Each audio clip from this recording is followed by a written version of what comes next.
want to try and fit some of that, what he's been talking into what the Lord kind of put on my mind this morning. I feel blessed that maybe I can add maybe just one little small part to what Brother Smith and Brother Painter work on, and I can't certainly add the big part, but if the Lord will help me just add just a little wee part, I'll be satisfied and happy.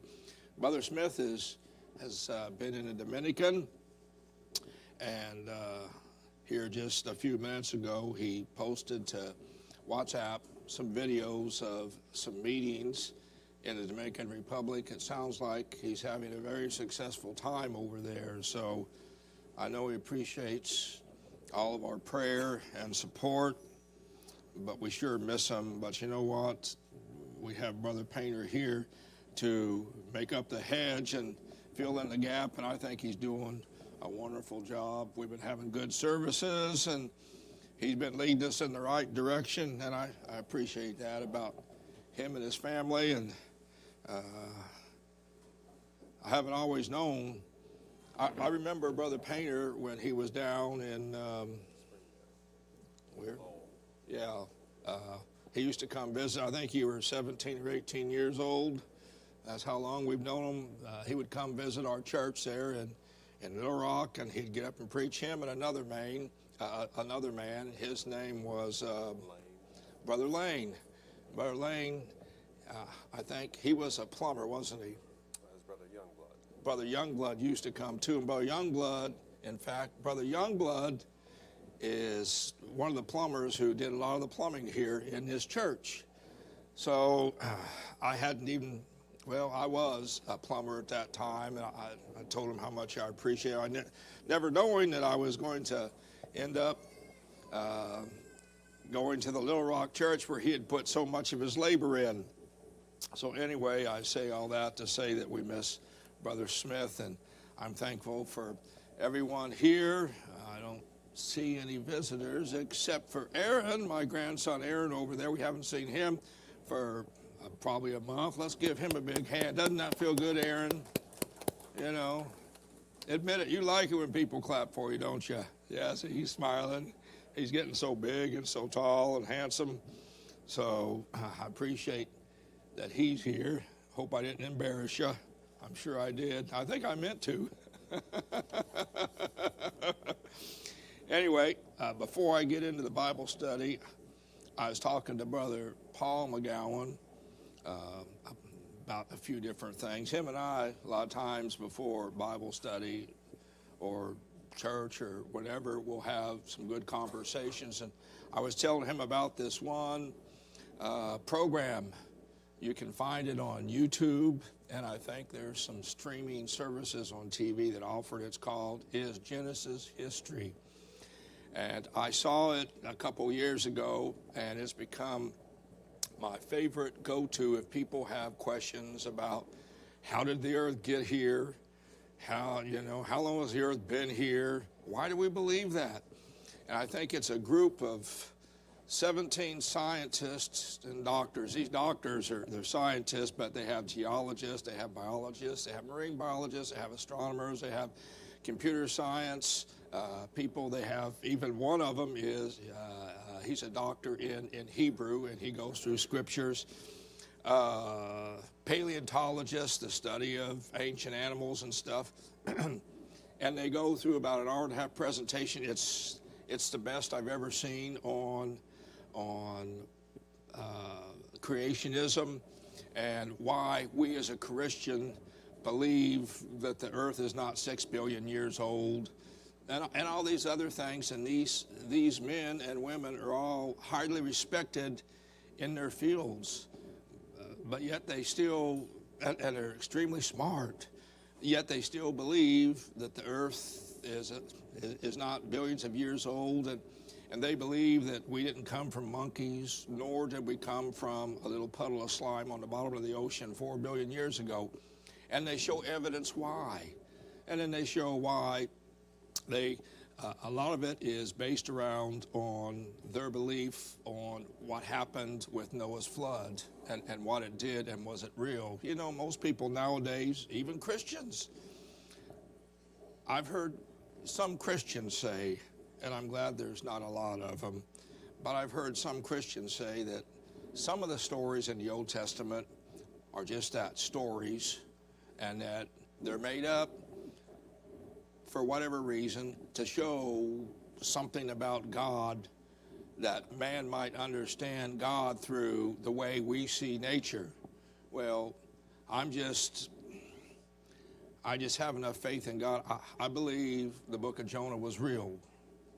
I believe that Noah's flood was real. There's people that are Christians that don't believe, they feel like that's an knowledge and thought, what do they call it? That story, you know, to show something else that's made up. Allegory, thank you. They believe that the parting of the Red Sea never really happened, and I'm thinking, how can you be a Christian and not believe those things? They'll say, well, you weren't there. I'll say, well, you weren't either, but it's in God's Word. And I've found if you just start taking this out to fit your belief, and if you take this out to fit your belief, and if you take this out to fit your belief, there's going to be very little of the Bible, Old and New Testament, left. It's the whole thing. It's the Old and the New Testament. And now I know when we get into prophecy, I know when I lived in Missouri, we were living in a apartment complex to this real nice Christian family. And this man, he was a woodcutter, and I learned to appreciate him. When I first went to work for Springfield Public Schools as a plumber, I worked there for 3 months, and then I got bad news. I was going to be laid off, and they said, "Don't worry, it's just going to be for a week. We're having to redo some of our bookwork. You're going to be laid off for a week, and you and these other 7 or 8 people." You know, there was electricians, and I was the only plumber, and there was going to be carpenters and grounds people. We have to lay some of you off for a week, but you're coming right back. Well, it was over a month that I was laid off, and so when I saw after a few days that I wasn't going to come back to work anytime soon, my next door neighbor said, "I can't pay you much, but I can pay you something." He said, "I cut wood for a living and I deliver it. If you want to come help me, I'll give you some of that." So he gave me, I'd really never used an axe before, nor had I used a maul or a splitting wedge. So he would cut the wood into 18-inch lengths with a chainsaw. That's how long each piece of wood had to be. And if it was small little pieces of wood that you could burn in your fireplace, because that's what people wanted 1 cord of wood for. You don't realize how much a cord of wood is until you have to start cutting it and stacking it and splitting it. I don't know how many cord of wood I did that to, but if it was little round branches and stuff, you didn't have to worry about it. But if it was too big, you would have to split that, sometimes in half, sometimes in quarters. And I got pretty good with that splitting maul. So, but he came to me one time, and we were talking about the book of Revelations. And I know you're thinking, well, why don't he get into his Bible study? I'm getting to it. I'm building up to it. We were talking about the book of Revelations one time. It's been years ago, and we were talking about that 7-headed beast that came up out of the ocean. And I said, "What do you think about that?" I started telling about. He said, "I hear what you're saying." He said, but he said, "My dad taught me that really was real, and that there was going to be that beast come up." I said, "You really think that somewhere in one of these oceans there's going to be a big, huge monster crawl up out of the ocean and start destroying city like this old Godzilla movie?" He said, "Well, yeah, that's what it says." He says, "Well," I said, "Well, John," I said, "that's what it says, but that's not what it means. It's prophecy." And I said, "You got to understand this about prophecy, that, you know, this is that's, I guess what I'm saying is there's a difference between being an allegory, like some of these people were saying about Noah's flood and the crossing of the Red Sea and Jonah and the great fish. Those things happened, but yet some Christians think they're allegories. They didn't happen. But in prophecy, you have to know what is a type and what's a shadow and what's prophecy and what really it is. And he never could get that through his head. He said, I just believe that one day there's going to be this big monster come up out of, I don't know if it'll come up out of the Pacific Ocean, or I don't know if it'll come up in New York, but it's going to come up. That's what it says. I never could get that through to him. So anyway, that's a little bit of a story. You say, now where are you going with this? Brother Durham, I said, look, this morning I woke up with this on my mind. There's two things that God clearly wants people to understand. And when I say people, I'm talking about God's people. The Old Testament and the New Testament were written to his people. So when these things contained in there, they're for his people.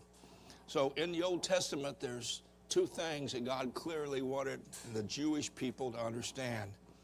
And that was who God was and what he expected out of his people, the Jewish people.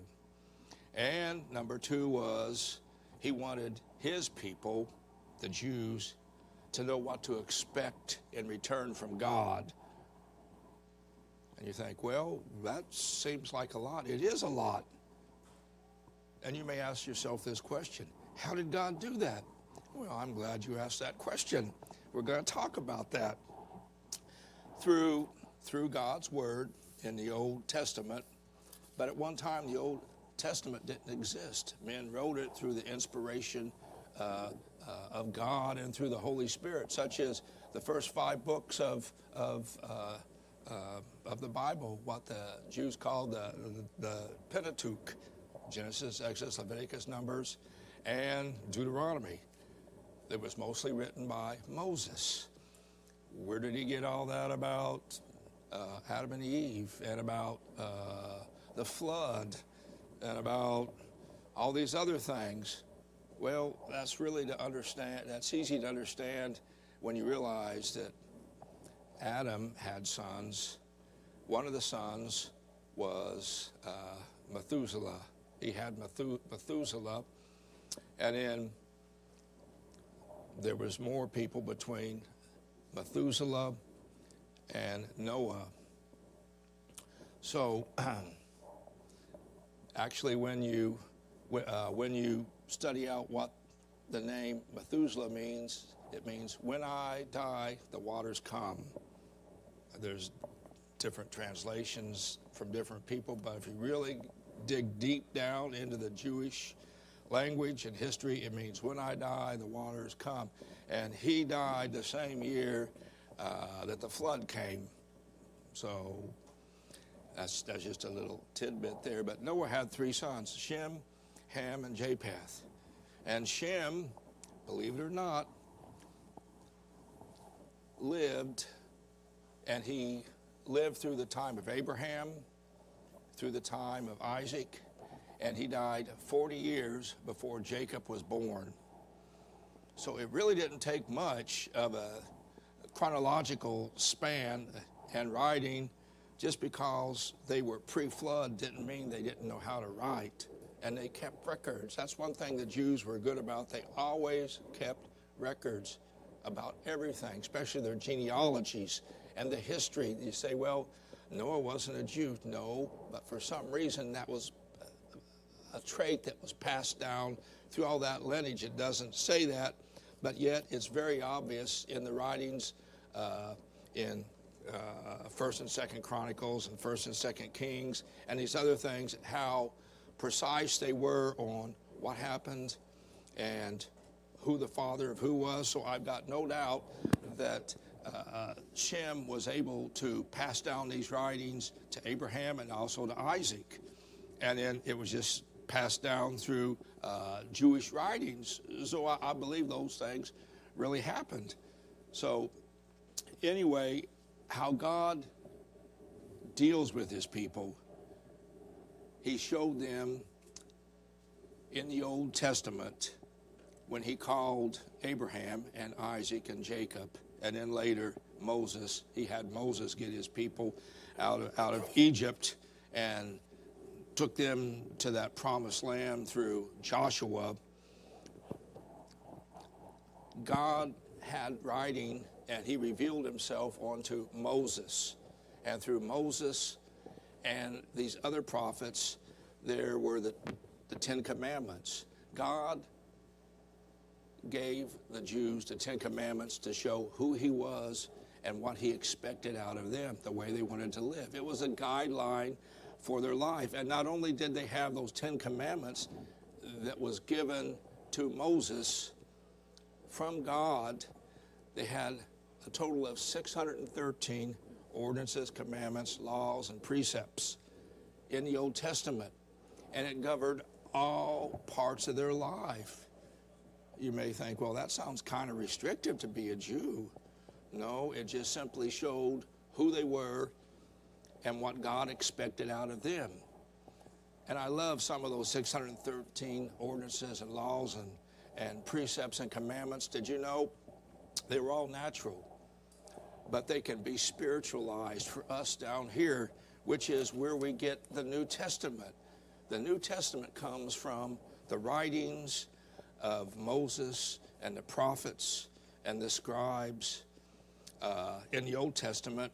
At one time, there was no New Testament.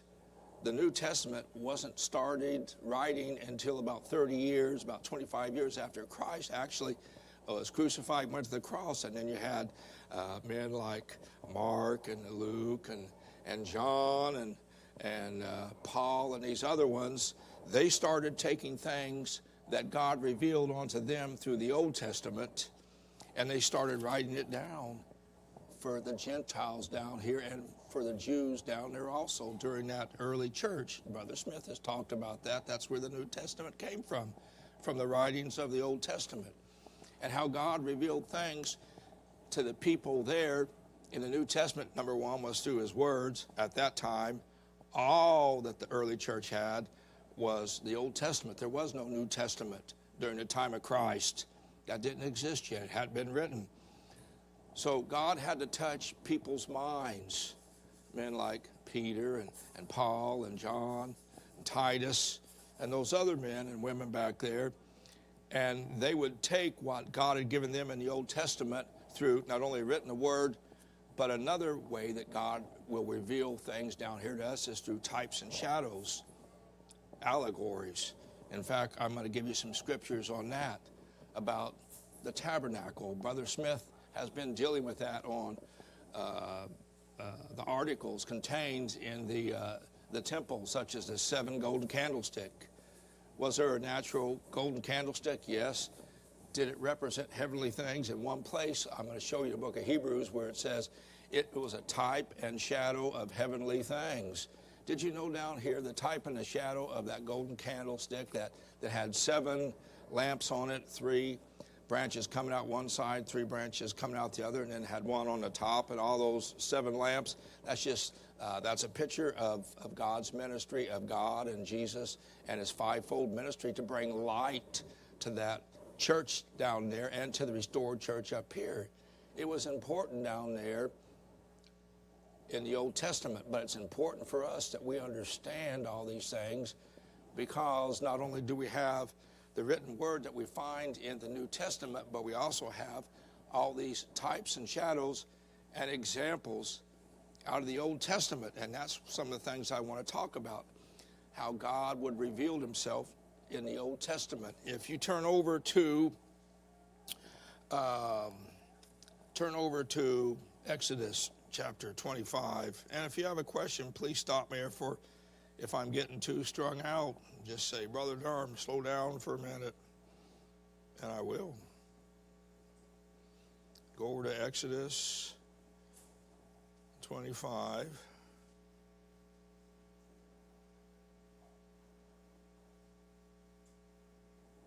And we aren't going to, we're just going to read Exodus. Oh, no, thank you, brother. No, thank you.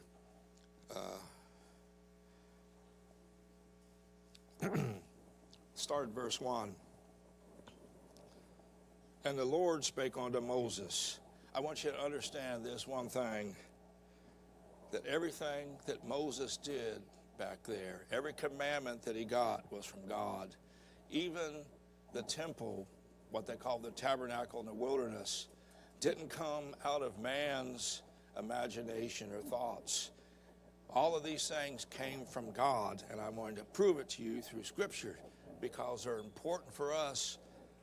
It was important for the people back there that they have those ways to live their life that they could clearly see what God expected out of you. If you were a Jew, you had to dress a certain way. You had to eat certain things. You had to live a certain way and live in certain areas. It all showed what God was expecting out of you to keep the world from coming in. And by the world, I mean idolatry. All the nations around them, they were idol worshipers. They worshiped Baal, Moloch, Dagon.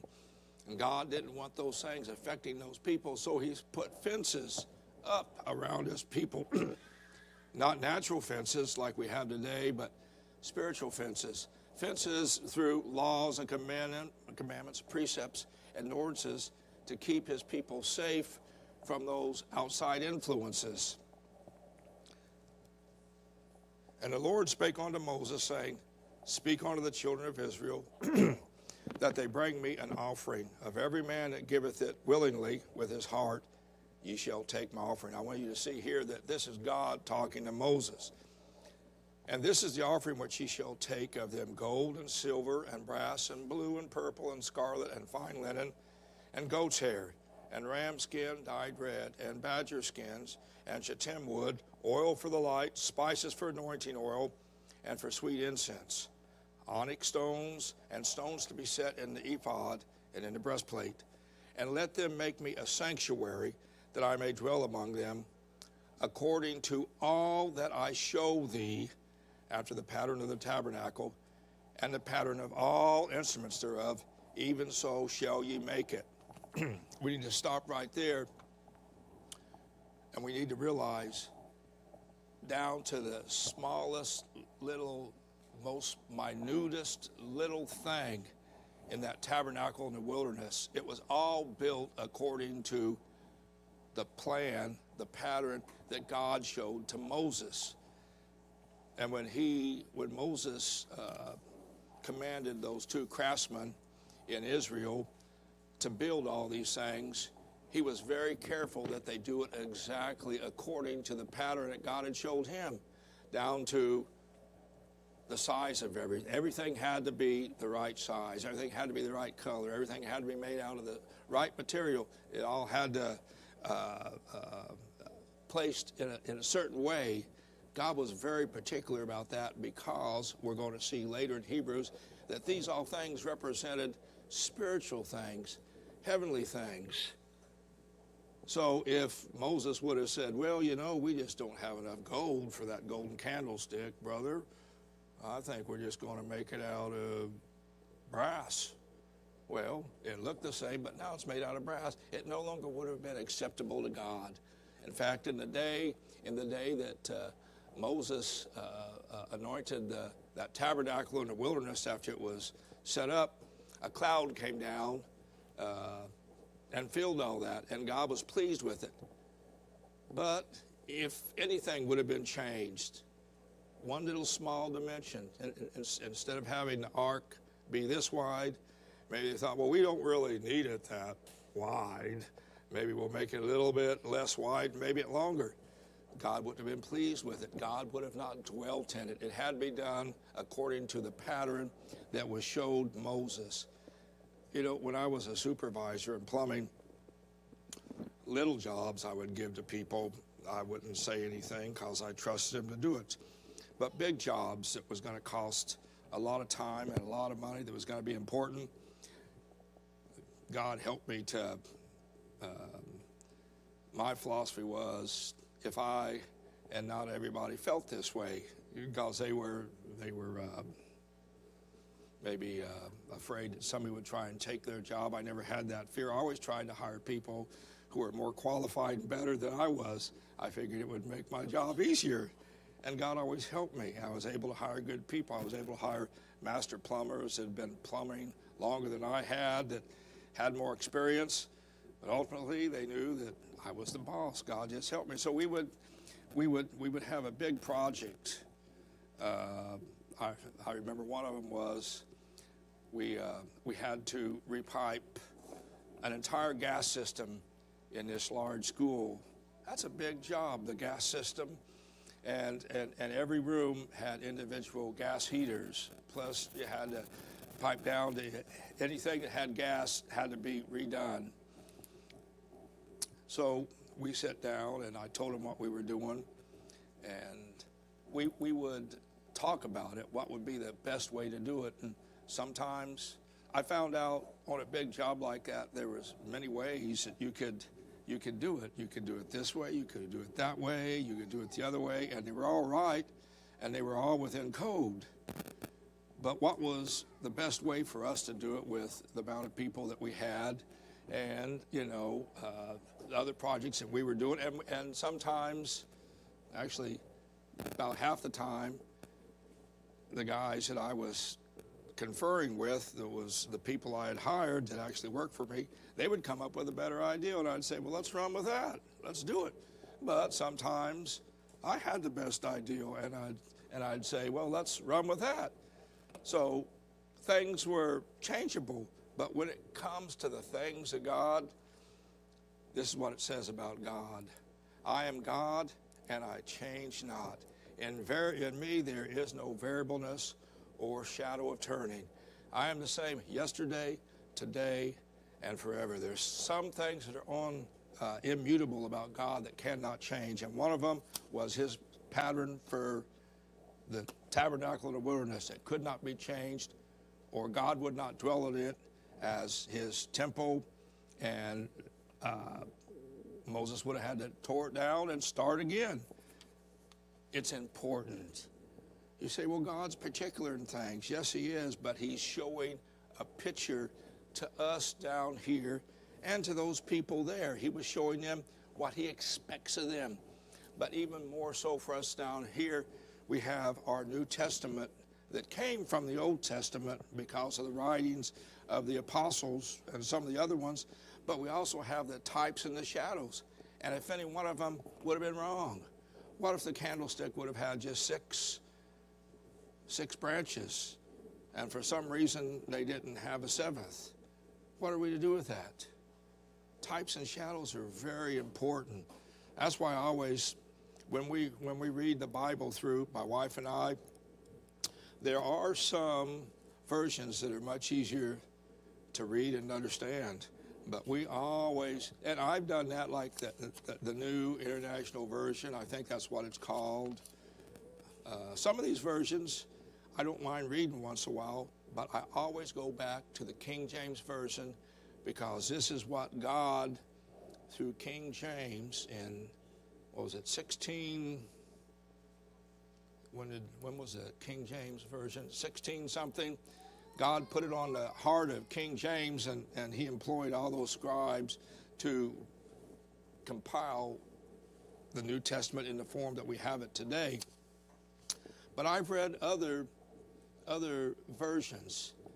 There's one where it talks about Elijah going on top of Mount Carmel, where King Ahab, with his 400 prophets of Baal and the 450 prophets of the grove, Elijah has a contest with him. He says, you put your sacrifice out and you call upon your God, Baal, and the God that answers with fire, let him be God. And all the people said, yeah, I like that. Well, we know what happens, that they tried all day, the prophets of Baal, and they never could get Baal to answer with fire. And we know how that Elijah called upon the God of heaven, and God answered by fire and burned up the 21 barrels of water that Elijah had poured on the sacrifice. He burned up the water, burned up the stones. The fire was so hot that it burnt up the offering. And everyone said, let the Lord, he is God. The Lord, he is God. So, and then after that, Elijah went up to the top of Mount Carmel because it hadn't rained for 3.5 years. And he bowed himself and prayed. And he told his servant, he said, go and look out and see what you see. The servant said, I don't see anything, just the ocean, a hot blue sky. Elijah did that 7 times. On the 7th, the servant came back, and Elijah said, tell me, what did you see? He said, I saw a cloud like unto a man's hand. And Elijah said, get up and get down, for I hear the abundance of rain. And so they did. But that's in the King James Version. We know what that cloud like unto a man's hand is. That's God's ministry. Apostles, prophets, teachers, pastors, and evangelists. Coming up out of the ocean, how God is going to raise up a ministry here in the last times. And God's going to deal with the world down here in the last times through his ministry.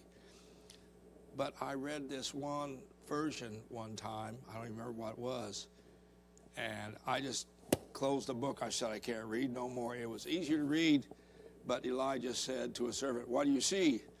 And the servant said, I see a cloud about the size of a man's hand. There's a big difference between about the size of a man's hand and like unto a man's hand. I thought, you're losing all the symbolism. You're losing everything that God is trying to tell the people. And there was a reason why God had Elijah pray 7 times, which is 7 is the number of completeness.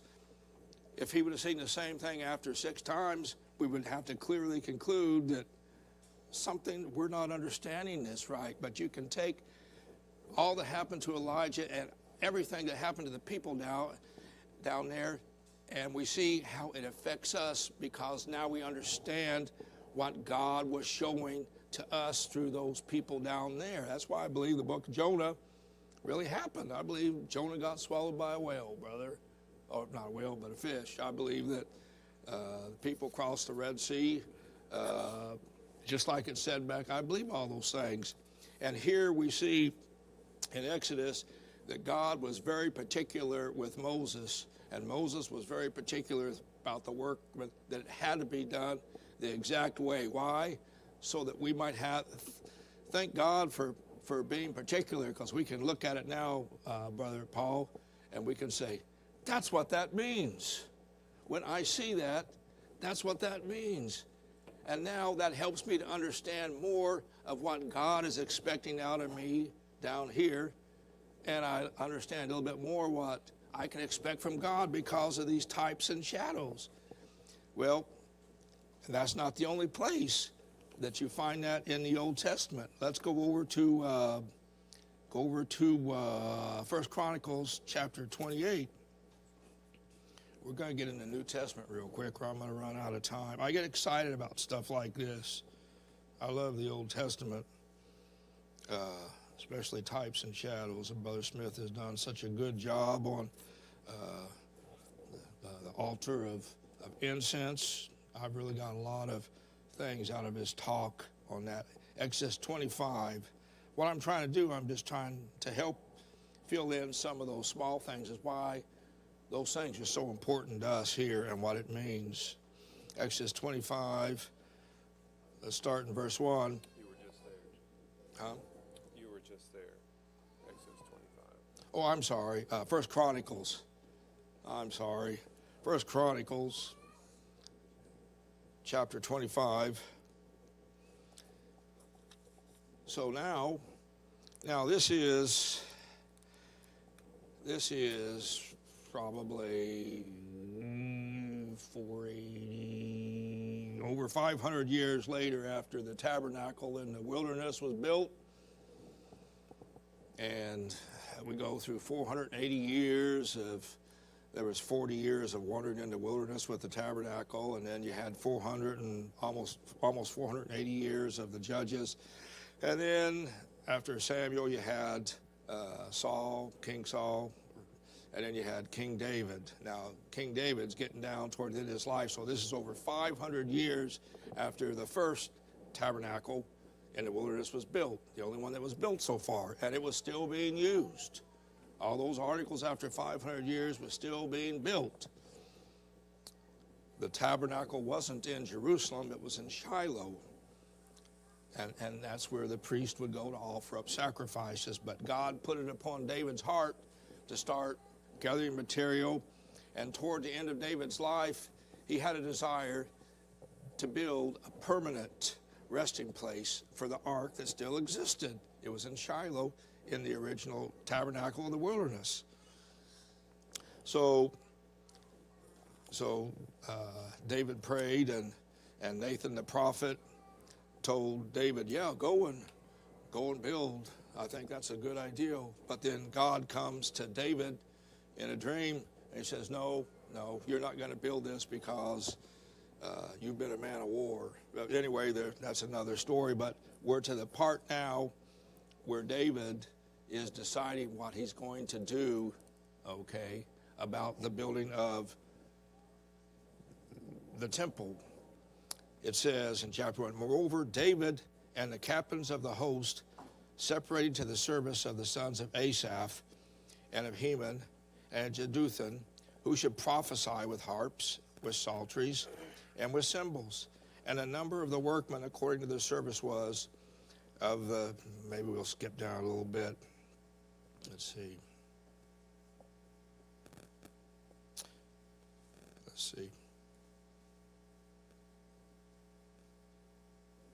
Hold on.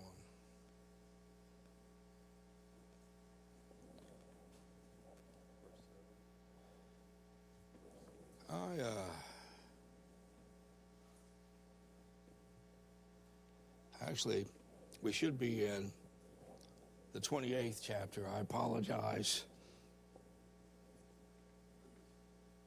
I knew nothing looked familiar. Turn over to the 28th chapter.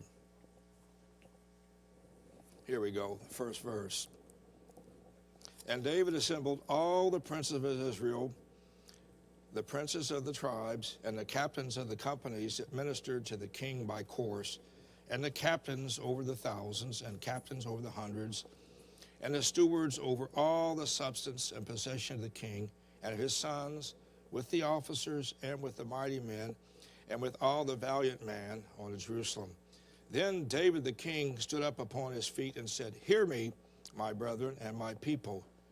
As for me, I had in my heart to build a house of rest for the ark of the covenant of the Lord, which is in Shiloh, in the original tabernacle in the wilderness, and had made ready for the building.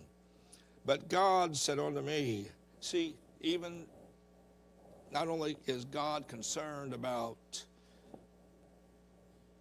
the construction of the tabernacle and the temple, we're going to find out what it's made of, but the dimensions and what's going to be in there, but who's going to build it? God was even concerned on the timing of it and who was going to build it. You know, God is going to do the same. He is doing the same thing down here. And we're going to get to it in a little bit, that down here, not any Tom, Dick, and Harry are going to be building the kingdom of heaven. It's going to be God's men, and they're going to restore through God the church down here in God's way and in his time. Jesus said, I am the door to the sheepfold. He said, I'm the good shepherd. I am the door to the sheepfold. If any man cometh up any other way but by me, the same as a thief and a robber. There's a lot of people that are trying to make the way into heaven different than what the Bible says because it's more convenient for them. But just as important back in the Old Testament of the building of the temple and the tabernacle was to them down there, the restoration, who's going to do it and how it's going to be done, it's just as important down here.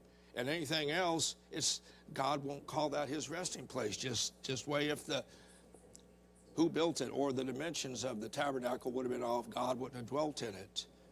And we're going to find out about that in the temple. It's the same way down here. God has a plan for his people.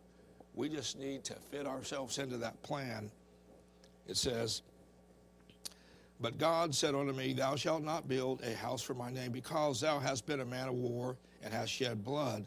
Albeit the Lord, the God of Israel, chose me before all the house of my father to be king over Israel forever. For he hath chosen Judah to be the ruler.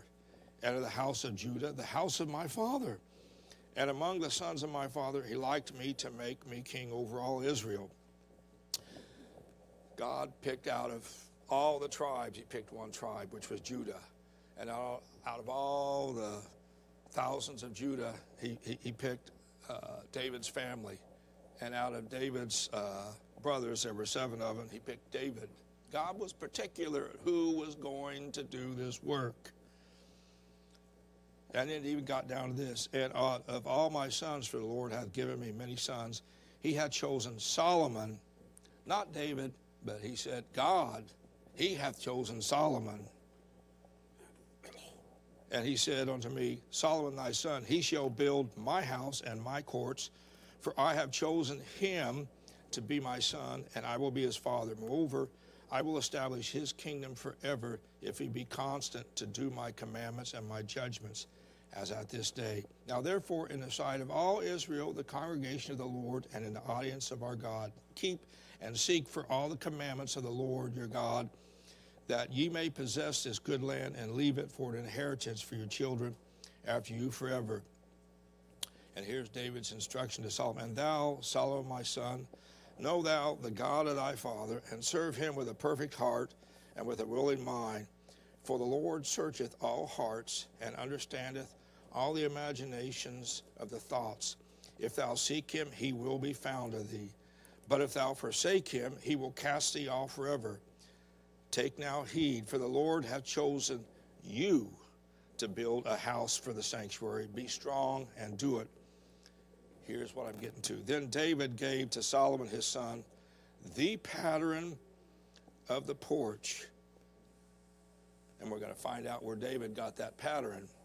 You think David just, he had been accumulating a lot of gold, and David, he knew the kingdoms around him. He knew what the court and the temples in Egypt looked like. He knew what all these temples looked like.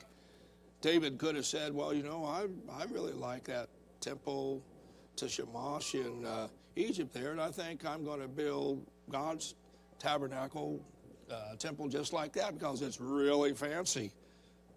He didn't do that.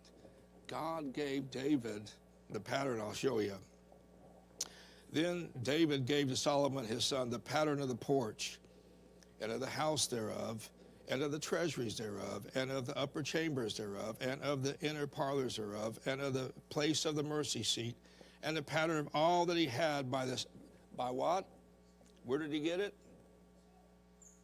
And the pattern of all that he had by the Spirit.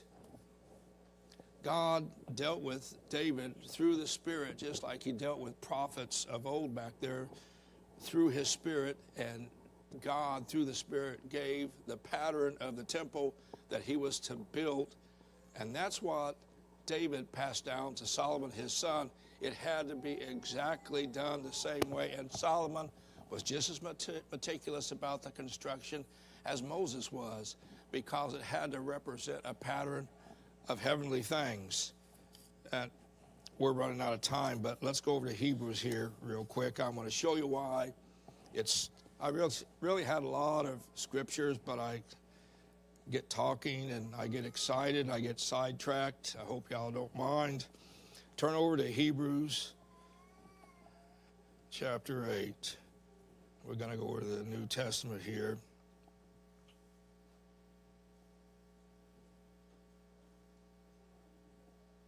Hebrews chapter 8.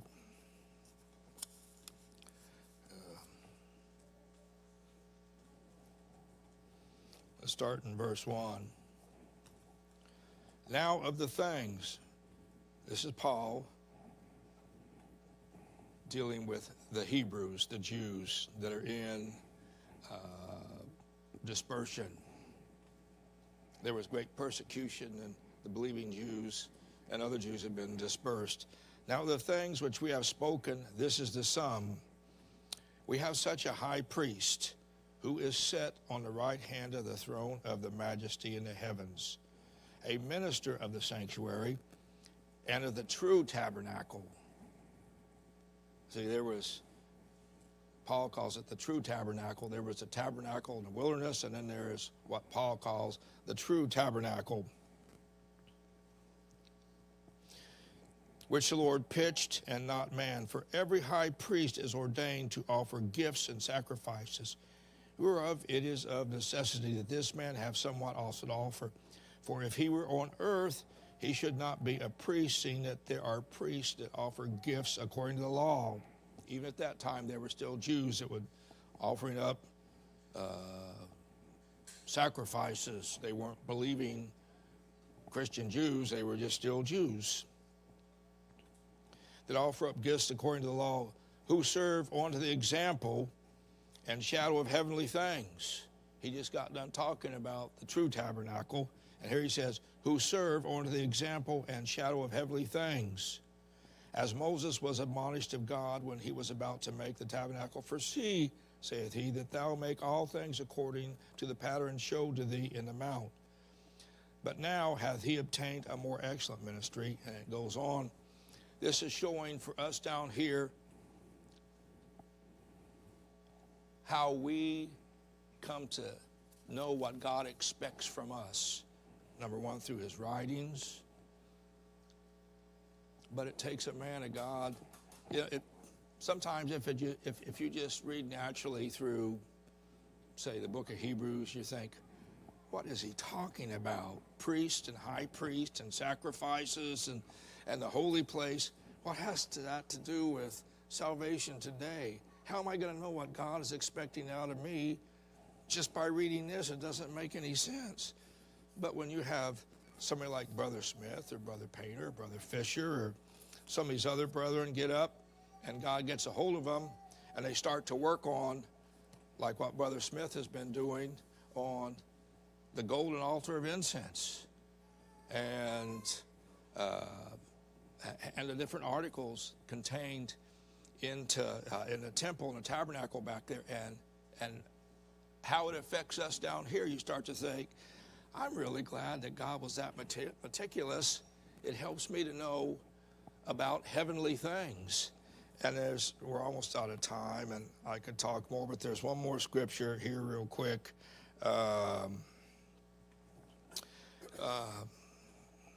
Real quick, let's go over to 1 Corinthians chapter 10.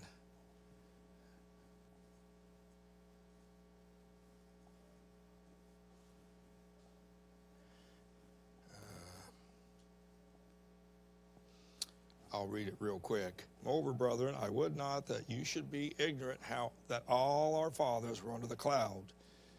And here Paul is showing about their wanderings in the wilderness, the Jews, and everything that happened to them. And all passed through the sea. And all were baptized unto Moses in the cloud and in the sea, and did all eat the same spiritual meat, manna, and did all drink the same spiritual drink. For they drank of the spiritual rock that followed them, and that rock was Christ. See, even Paul himself is expounding a little bit about what happened to the Jews in the wilderness. He's telling them that rock that followed them in the wilderness was Christ that gave water to them. In verse 6, now these things were our examples, to the intent we should not lust after evil things, as they also lusted, neither be ye idolaters, as were some of them. As was written, the people sat down to eat and drink and rose up to play. Neither let us commit fornication, as some of them. Anyway, he goes on, he talks about their wanderings in the wilderness.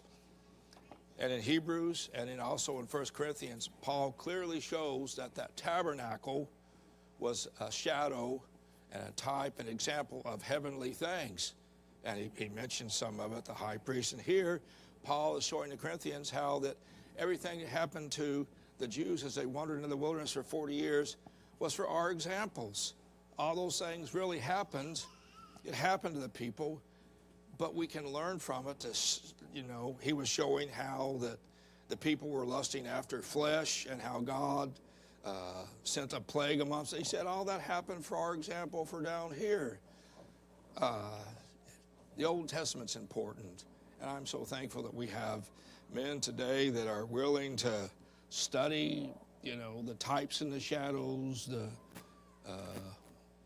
and then bring it and relay it to us down here so that we might know more what to expect from God. Ultimately, when we have a full expectation or a full manifestation of God, we'll know fully what God is expecting from us, and we'll know what we can expect from God. I love that. Anyway, it's time for Bible study. Maybe one day we'll get through these other scriptures. And sorry I didn't leave time for questions. Hopefully I didn't go so fast that I lost everybody when I said good morning. See y'all.